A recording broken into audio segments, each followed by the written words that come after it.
Welcome. You're listening to my fictional podcast, Dr. Apples, the podcast version of the mystical fantasy folklore about me, Dr. Apples. That's right, me.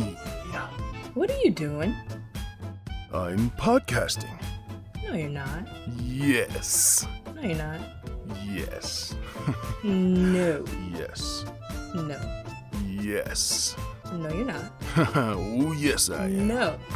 No. No. Give it. You give it. You Yeah. give it. Give it.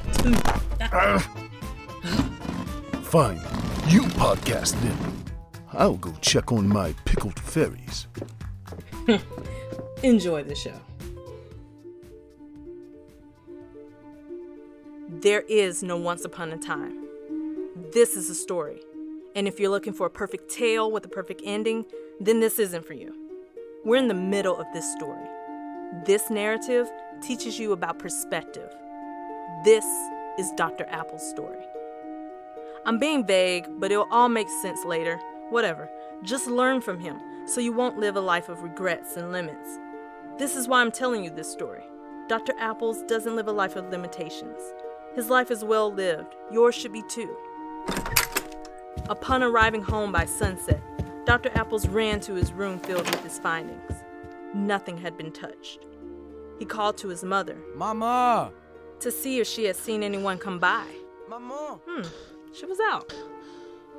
Perhaps someone messed with the outside of the home? He walked around the shotgun house and noticed that everything was pristine. Dr. Apples frowned as the grass blades poked his bare toes. The bottoms of his pajama pants were slightly drenched from touching the damp grass. There's no reason for someone to play such a trick. This had to be a trick, right? Don't they know who he is and what he is capable of? This 16-year-old is invincible, right? His face evoked emotions ranging from anger to perplexity, all while daydreaming about various scenarios. Had he finally gone mad? Yes, he was finally insane. The wooden floor squeaked as he rocked back and forth in the rocking chair, from the afternoon right into the night. Dr. Apples pondered on the meaning behind the trickery. His left hand tapped the chair, while his right hand clenched into a fist. Oh, this is pointless, stupid, and evasive. What kind of power play is this? It's an odd yet foolish one, I must say.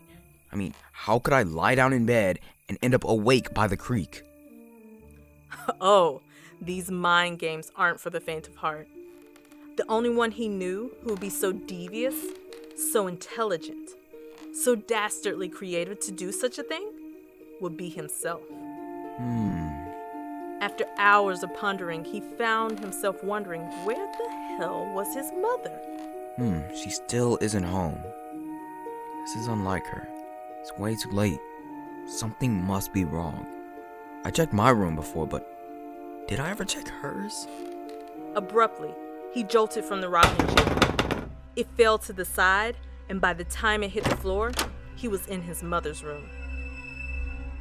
The room was clean. The bed was made up as usual, and nothing was out of place. He squinted his eyes to focus more before noticing a small pillow on the center of the bed. This wasn't his mother's pillow.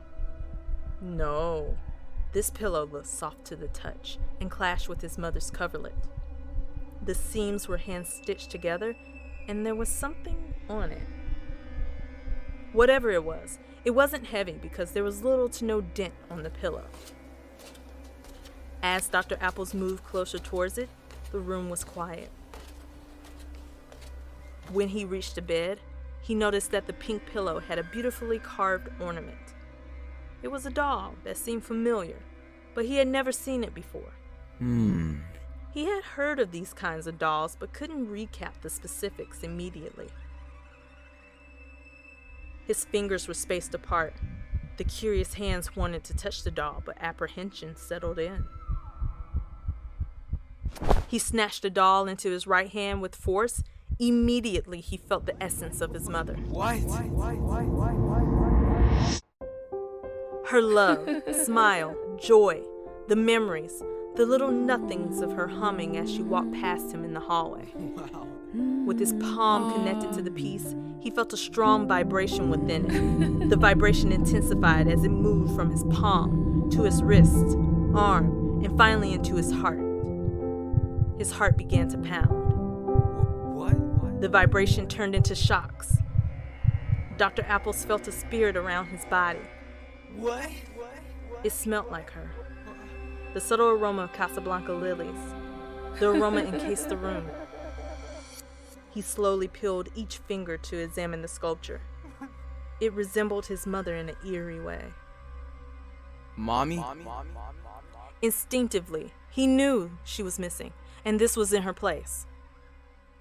Why?